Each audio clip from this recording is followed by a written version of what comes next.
I built the yard with my hands. It wasn't fancy, a strip of land on the edge of town, a lean shed, an old truck that coughed, but every board stacked there carried my fingerprints. I started with a tool bag and stubbornness, hauling beams and cutting lumber until the ledger finally balanced. Mary kept the office, wrote invoices in looping handwriting, and made coffee the way it tasted like home. When she laughed, I could sleep. When she died, the house hollowed out. I doubled down. Work kept me from falling apart. I rose before dawn, fixed roofs, repaired saws, learned to read the grain of a board like it was scripture. I taught the boys to measure twice and cut once, to respect a beam that had to hold a wall. That was my inheritance, craft and pride.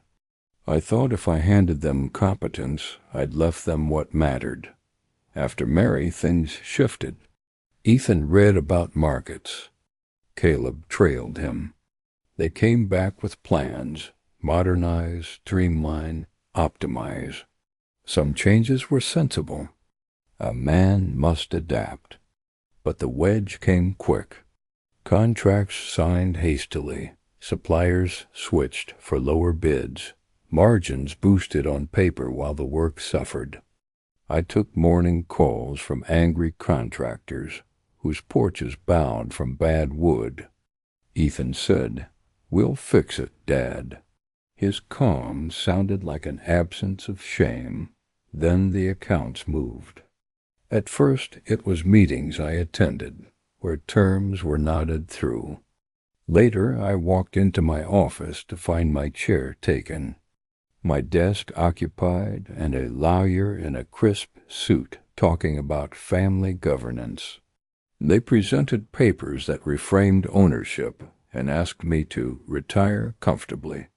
The ink on the form felt cold. I signed not because I agreed, but because fighting in public would burn more than paper. They smiled when handing me the agreement. Their faces had a new hardness. Humiliation arrived like a fog. The locks on my office changed. My name remained on the sign outside, but the phones routed elsewhere. Longtime clients received glossy letters announcing a new generation of leadership. Friends who used to stop by to chat glanced at my hands as if they belonged to someone else. The town treated me like an honored relic, not the man still bent under work. Anger grew in a different shape than I'd expected. I could have started a lawsuit and shouted from courthouse steps. I could have let the yard rot in front of them. Instead, I settled into a patient plan. I knew the town and the men in it. I knew which suppliers answered their phones at dawn and which contractors still respected a handshake. They had the suits. I had the relationships so I returned to the yard as if nothing had happened. I showed up at dawn, boots heavy, coffee in a thermos. I greeted old drivers by name, asked about their families, listened to complaints, and fixed small issues personally. I wrote hand notes to customers and called suppliers to ask after stock. The sons focused on margins and buzzwords. I rebuilt the muscle memory of trust. At the same time, I watched. The boys were confident and careless. They left papers open, boasted about deals, and assumed speed could cover the seams. I learned their patterns. Meetings on Tuesdays, dinners in the city, a lawyer's preference for first-line responses. I cataloged their mistakes quietly, noting where equilibrium could shift. I didn't want to humiliate them for the sake of spectacle. I wanted them to feel what a lifetime of carelessness had cost others. So I began with small, precise moves. A call to a contractor reminding him of our standards. A discreet question about a supplier's recent deliveries that led to an inspection. Little failures accumulated. A canceled order here, a delivery delayed there. Customers who had once trusted our name started to ask questions. Why was a load short? Who signed this contract? They grew sloppy. Arrogance eats caution. The more they chased quick gains, the more their foundations sagged. People who once nodded respectfully began to look at them with skepticism. A few old hands pulled me aside and said, "Watch your sons," as if warning and plea had braided into one. I did not rush the end. The yard had lived through droughts. It deserved care. I sowed patience and let it take root. I repaired a fence, fetched a broken pallet, personally resolved an account dispute. Each small service returned a measure of faith to our name. The sons noticed and bristled, trying to counter with flashy proposals and round-table meetings. Their presentations sounded loud but thin. One twilight I watched them leave the office, their smiles brittle. I felt no triumph, only a tired certainty that truth has a way of finding light. I touched the sign bearing our name, felt the cool metal, and pledged to the sawdust and to the photograph of Mary with flour on her hands that I would not be erased. The yard would remain. If that required steering the sons back from their folly, then I would do it with the slow labor that had always sustained me. Over the next months, the friction grew. A supplier called to say they'd found mixed grades in a shipment Ethan had approved. A contractor threatened to move business unless someone took responsibility. I stepped into the gap, smoothing tempers, offering solutions that cost us nothing but patience. I sat with men who remembered my handshake and listened as they explained how damaged trust takes longer to repair than any ledger can account for. At home, the boys tried to smile past me, their voices tight. They still visited for meals, sitting at the table like uneasy guests. But I had changed. Grief had hollowed me in ways I hadn't known. Betrayal filled that hollow with resolve. This was no longer only about what they'd done. It was about what they'd forgotten. If they wanted to learn stewardship, they would have to learn it the way we always did, by hands-on work, patience, and, when necessary, correction. I slept with my boots by the bed in those months. Not out of paranoia, but to be ready, to move in the dark if called. The work of a father is long, sometimes cruel, but it must be done. I would not watch the life Mary and I built be traded for smart speeches and faster returns. If they wanted to keep the name, they would have to earn the trust behind it again. And if that meant teaching them the cost of losing a legacy, I was ready for the labored dot. The boys thought the world would kneel at their feet. They strutted through the yard with polished shoes and pressed shirts, shaking hands like they were mayors. They threw around words like expansion, mergers, and new capital. But sawdust doesn't bend for shiny shoes. Wood doesn't care about buzzwords. Lumber breaks if it's cut wrong. And men don't trust a boy who's never blistered his hands. I knew this. My sons didn't dot, so I waited. I showed up to the yard even when they scowled at me. They said, "Dad, go home. Enjoy retirement." But retirement was just a coffin with the lid cracked open, waiting to be nailed shut. I wasn't ready for that box dot, so I kept walking the aisles, watching stacks of pine and oak, talking with truck drivers, shaking the calloused hands of old friends. I stayed invisible in plain sight. A shadow, a ghost of the man who built it all. And from the shadows I studied. Ethan's weakness was pride. He needed to be admired, He craved headlines in local papers, meetings with city officials, dinners with men who spoke about markets but never hammered a nail. He thought admiration was currency. Caleb's weakness was envy. He always wanted what Ethan had, the better suit, the louder voice, the credit in the minutes of the meeting. When Ethan bragged, Caleb burned inside. They were brothers, but rivals. And I knew rivals could be turned against each other. I didn't need to invent their downfall. I just had to let their flaws ripen so I planted seeds. When Ethan boasted about a new contract, I murmured quietly to a supplier, "What's the terms?" He cuts corners.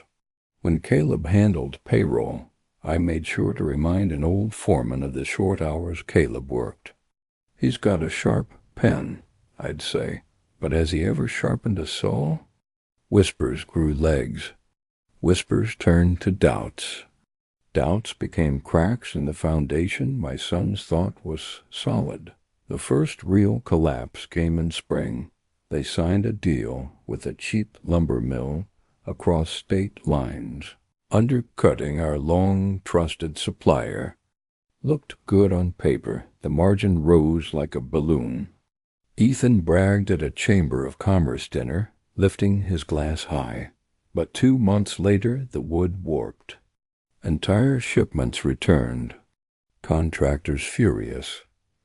A man building homes in the valley stormed into the yard one morning, throwing planks onto the pavement. "You call this lumber?" he shouted. "My crews can't build doghouses with this trash." I watched from the side, silent. Ethan tried to calm him, smooth words dripping like oil. Caleb scribbled promises in a notepad, but the contractor wouldn't hear it. He looked at me instead. Me standing quiet, my boots dusty. "You'd never have let this happen." He spat at Ethan, then he walked away. That cut deeper than the returned lumber. It wasn't just money now. It was reputation, and reputation is a currency they never understood. At home, the tension bled into every room. I still lived in the old house. They came for dinners once or twice a month, pretending we were still a family. But family doesn't sit stiff-backed. Cutting meat was silence heavy as lead. Caleb picked at his plate, eyes flicking at Ethan. Ethan bragged about his meetings louder than usual. I ate slow. I listened. I let them unravel themselves. "You need to stop undermining me." Ethan barked one evening, slamming his glass on the table. "I'm not undermining you," Caleb shot back. "I'm cleaning up your messes." Mary's portrait on the wall seemed to watch them both, her eyes sad. I stayed quiet, but in my chest something burned. They thought they were fighting each other. They didn't know they were both fighting me. The second collapse came in summer. Payroll errors. Caleb had mishandled the books, shuffling funds, reallocating resources, he called it. But numbers don't lie.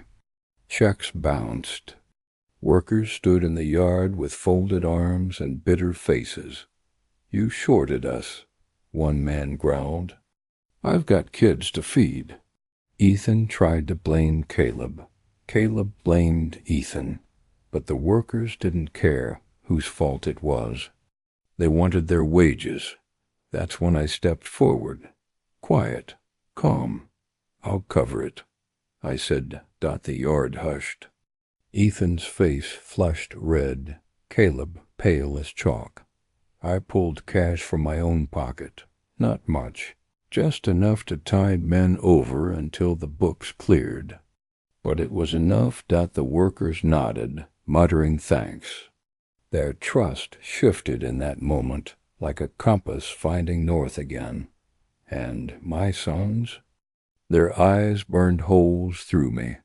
But they couldn't say a word, because the men respected me more in that moment Then they respected both of them together. That night, Caleb came to my house alone. He was drunk, his words slurred, his breath sour. "You always make me look weak," he muttered, collapsing into a chair. I poured him water, silent. "You think Ethan's better than me? You think I'm nothing without you?" His voice cracked, half anger, half grief. I wanted to tell him the truth, that I never wanted him to be me, only to be his own man with honor. But he wasn't ready for that truth. Instead, I let him rage. I let him curse me, call me names, spit on the floor, because anger reveals the soul. And I needed to see his. What I saw was a boy still clawing for his brother's shadow. A boy who would destroy himself to spite Ethan. And I knew then I wouldn't need to tear them apart. They would do it for me by autumn. The business was bleeding. Suppliers wary, workers restless, contractors fleeing. Ethan shouted louder in meetings. Caleb snapped sharper at clerks. The foundation cracked with every passing week, and I walked among the rubble like a man strolling through a garden, watering each dying plant with quiet precision, because this wasn't just business anymore, this was judgment, and judgment comes slow. But it comes certain. By the time the leaves began to fall, the yard looked different. The stacks of lumber still rose high, trucks still rumbled through the gates, but the air carried tension sharp enough to cut your hand. It wasn't the kind of tension I used to know, the healthy strain of men working hard to meet a deadline. No, this was something sour. Bitter had lived in my sons. Ethan, the visionary, walked around barking orders, trying to look like a general in command. His tie hung crooked now, his voice cracking when he yelled. He covered fear with arrogance, but men can smell fear. Caleb, the organizer, looked worn too. His eyes darted when he spoke, his temper quick to flare. He worked later, drank harder, complained louder, and between them, a silence stretched, a silence thick with resentment. I didn't create that silence. I just let it grow. One cold morning, Ethan cornered me in the office. "Dad," he said, teeth clenched, "you've been talking to Caleb behind my back." I leaned on the doorframe, calm. "I talked to both my sons." "That's not what I mean," he snapped. "He's twisting things, making me look weak." I studied him. His tie was stained with coffee, his hair uncombed. He looked less like a boss, more like a boy caught lying. "Maybe you look weak because you are weak," I said softly. His eyes flashed. "You're supposed to support me." "I supported you both," I told him. "But you made your choices." He stormed out, slamming the door so hard the glass rattled. An hour later, Caleb came by. "Dad," he said, lowering his voice, "you've noticed Ethan slipping, haven't you? He's reckless. He's putting us in danger." I kept my face neutral. "And what do you want me to do about it?" "Just don't back him," Caleb said. "Don't let him drag us all down." I looked him in the eye, long and hard. "Your brother's your blood. You ought to protect him." But Caleb didn't answer. He just clenched his jaw and left, and that was when I knew. I didn't need to push them anymore. They were already tearing at each other's throats. I began to drop small sparks into the dry hay. A word here, a question there. Enough to make each brother doubt the other when Ethan bragged about a new contract. I'd mutter, "Strange Caleb wasn't in that meeting. Almost like you don't trust him." When Caleb complained about shortages, I'd sigh, "Odd Ethan didn't tell you." Almost like he's hiding something. Asterisk, asterisk, they took the bait every time. By winter, they weren't speaking except to argue. The breaking point came on a night when snow lay heavy on the ground. I was in the office late, pretending to sort old ledgers, when I heard shouting in the main room. "You lost us that contract." Ethan's voice, high and furious. "No, you lost it." Caleb's reply, sharp as glass. "You underbid, and now we can't deliver." "Don't you dare blame me, you little—" There was a crash, a chair tipped, papers scattering. I stepped out quietly, watching. Caleb had Ethan by the collar, his face twisted with rage. Ethan swung wildly, knocking a lamp to the floor. For a moment, I almost stepped in. Almost. But then I saw it, the hatred in their eyes. Real hatred. Not brotherly bickering, but venom. And I knew this was the lesson they needed. So I stayed in the shadows and let them fight. The next morning, Ethan showed up with a split lip. Caleb came with bruised knuckles. Neither spoke a word about it, but the men noticed. Workers whispered in corners. Suppliers hesitated to return calls. The reputation of the yard, once strong as oak, now looked brittle as plywood. And in the silence that followed, everyone turned to me. Not because I asked, not because I demanded, but because when sons fight, they look to the father, even if those sons don't realize it. Christmas came, and for the first time the house felt empty. Ethan didn't show. Caleb stopped by, stayed 10 minutes, then left without finishing his coffee. I sat by the tree alone, Mary's old ornaments glinting in the lights. Her picture hung above the mantel, smiling that soft smile I hadn't seen in 20 years. "Do you see them, Mary?" I whispered. "Do you see what they've become?" Silence answered me. And in that silence, I made another promise. It wasn't enough to watch them fall apart. I had to break them myself, because only then would they understand the weight of betrayal. So I began the final stage of my plan. Ethan still chased glory, so I fed his pride. "You could run this place alone," I said casually one day. "You don't need Caleb slowing you down." His eyes lit just a little. Caleb still burned with envy, so I stoked the fire. "Funny how Ethan always takes credit," I murmured to him. "Like you're just his shadow." His jaw tightened. Each word I spoke was a wedge. And slowly, surely, the cracks split wide. By the new year, the yard was divided. Half the workers following Ethan's orders, half listening to Caleb. Deliveries missed. Deadlines failed. Contracts lost. It wasn't a business anymore.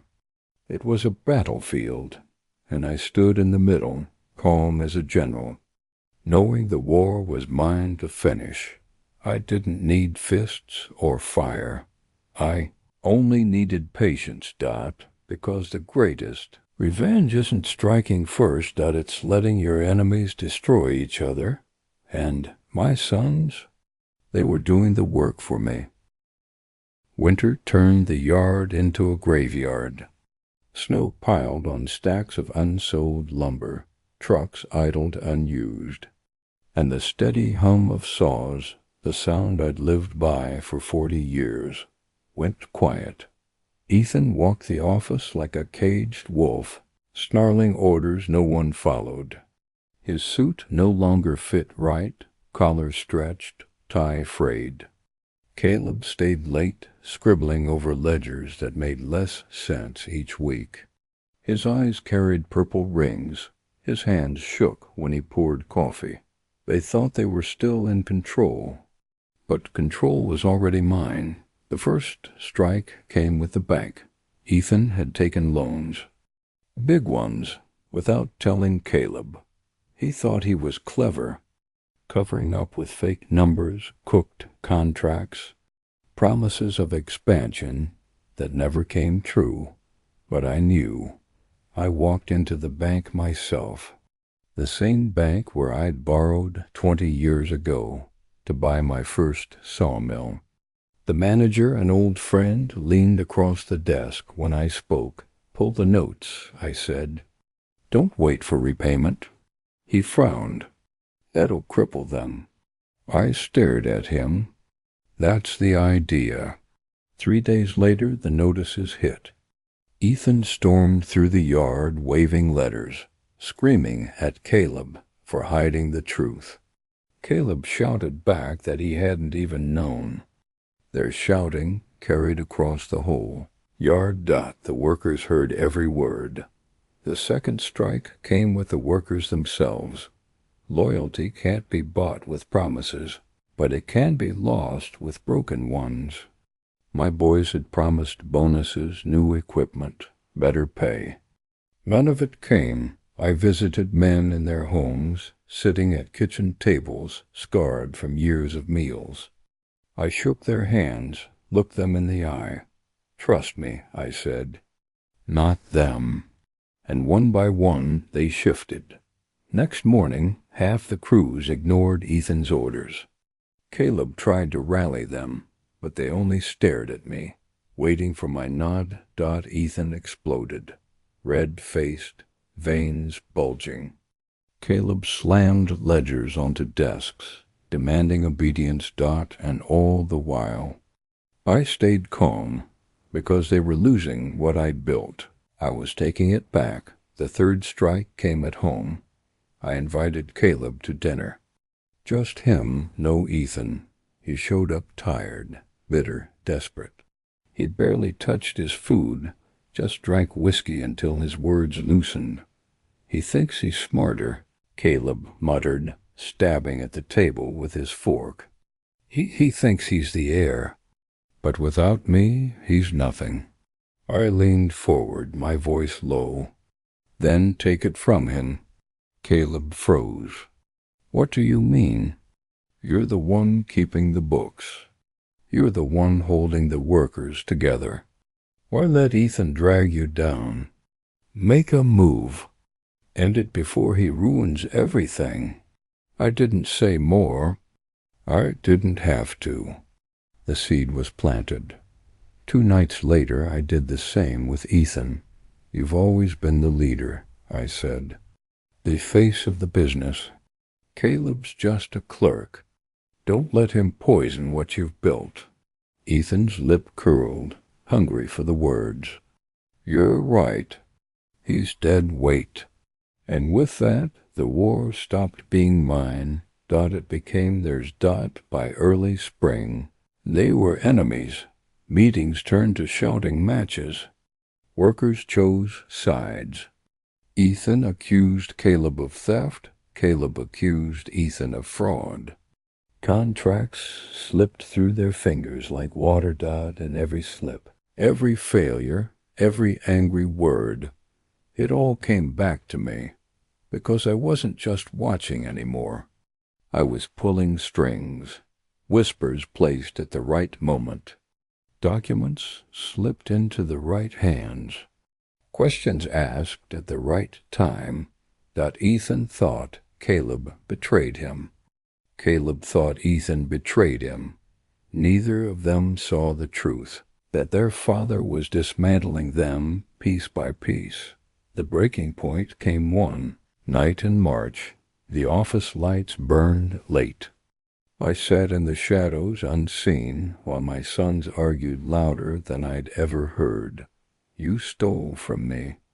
Ethan roared. "You lied to me." Caleb shouted back. "You're killing this company." "No, you're killing it." Then a sound. A sharp crack. A desk lamp knocked over. Papers scattered.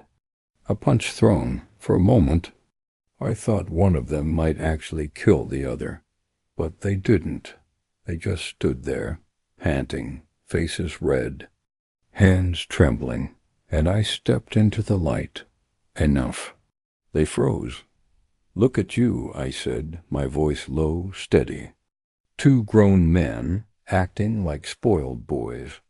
You wanted the business. You stole it from me. And now you've destroyed it with your greed." Ethan stammered. "Dad, it's not," Caleb cut him off. "You don't understand. I understand," I said, slamming my hand on the desk so hard they flinched. "I understand that you've taken my life's work and burned it to the ground. And for that, you'll pay." Their eyes widened, fear finally replacing pride. I turned and walked out, leaving them in silence. They didn't know it yet, but I'd already taken the final piece. The fourth strike was the land itself. The deed to the yard had always been in my name. They'd never checked, never bothered to ask. They thought taking the business meant taking ownership. But they were just tenants in a house I built, and I'd had enough tenants. With one visit to the county clerk, one signature, I transferred the property into a trust, my name alone. The next morning, I handed them the papers. "You don't own this yard," I said. "You never did. You worked it under my roof with my name on the deed. And now it's mine again." Ethan's face drained of color. Caleb's hands shook as he read. "You can fight all you want," I told them, "but you'll be fighting over nothing, because you've already lost." And with that I turned and walked into the yard, where the workers stood waiting, half nodded to me. The other half followed. For the first time in years, I felt the ground steady beneath my boots, because I wasn't just their father anymore. I was their reckoning. The final blow hadn't landed yet, but it was close, and when it came, my sons would finally understand the lesson I'd waited a lifetime to teach, that betrayal comes with a cost, and I was the collector. Spring came late that year. Snow melted slow, turning the yard into mud, and the air carried a damp chill. But inside me there was no chill. Only Fire Dot the boys still showed up, though the business was nothing but smoke and splinters. Ethan walked with stiff pride, pretending men respected him. Caleb shuffled behind, bitter and hollow. They didn't know it, but I'd already set the stage for their end. The first step was the workers. They trusted me now, not because I asked, but because I was the only one who ever delivered. I shook their hands, remembered their names, visited their families. Ethan offered empty promises. Caleb barked empty orders. I gave them truth. "Stick with me," I told them, "and you'll be fed." So when the time came, they stood at my back. Not at Ethan's, not at Caleb's, mine. The brothers saw it, and their faces showed it. Ethan's jaw tight, Caleb's eyes darting. They'd lost the men, and a leader without. Followers is no leader at all. The second step was the money. Ethan thought he could gamble on risky contracts, roll dice and pray. Caleb thought he could skim from the books, hide numbers under layers of ink. But I knew the bank manager. I knew the suppliers. And most of all, I knew how to choke a lifeline. I'd the calls. Quiet, calm, deliberate. Don't extend credit. Don't renew contracts. Don't trust their word. One by one the lines snapped.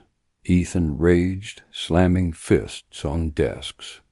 Caleb panicked, muttering about temporary shortages and cash flow delays. But it wasn't temporary. It was permanent. I closed every door they thought was open. The third step was the law. Caleb's books were a mess, numbers twisted, funds misallocated. I'd kept copies, quietly, carefully, for months. Ethan's deals were shady, contracts signed without oversight. I'd saved those to so I walked into the sheriff's office, a folder under my arm. The sheriff, another man I'd known half my life, looked at me long before opening it. "You sure about this, Tom?" he asked. I nodded once. "I'm sure." The sheriff sighed, but he didn't argue. He knew what betrayal did to a man, and with that the papers were filed. The law doesn't move quick, but when it moves, it grinds bones to dust. Asterisk, asterisk, the last step, the cruelest, was at home. I invited them both for dinner, one last time. A father, 2 sons, sitting at the table, merry, once filled with laughter. But the laughter was gone. We ate in silence. Forks scraped plates. The clock ticked loud. Then I set down my knife, folded my hands, and looked at them. "You stole from me," I said, calm, cold. "You took my life's work, the sweat of my back, the trust of my men. You thought you could build an empire on betrayal. They shifted, but I kept going. You destroyed the business. You lost the contracts. You lost the men. And soon you'll lose everything else. Because I made sure of it." Ethan's face turned pale. Caleb's eyes darted, searching for a way out. "There's no empire left," I said. "Only ruins. And you'll live in those ruins, knowing I built it, and you burned it." Silence filled the room. Then Caleb whispered, "Why, Dad?" His voice cracked, broken. I leaned forward. My voice was a blade, because you needed to learn, and lessons written in pain last the longest. Neither spoke again. We finished in silence, the sound of knives on plates like shovels on dirt. It felt like burying them alive. Weeks later, the reckoning landed. Sheriff's deputies served papers. Ethan's loans defaulted. Caleb's books audited. Accounts froze. Property seized. They were stripped bare, like trees in winter. I stood in the yard when it happened, hands in my pockets, watching men carry out boxes of their records. Ethan shouted, swearing at the deputies. Caleb tried to plead, stammering excuses, but no one listened, because the truth had already been written, and I was the one who wrote it. After that, they stopped coming to the yard. The place was mine again, in name, in deed, in blood. The workers followed my word. The suppliers returned. The hum of saws filled the air once more. It wasn't the same yard Mary had known. It wasn't the same as the old days, when my boys ran barefoot between stacks of lumber.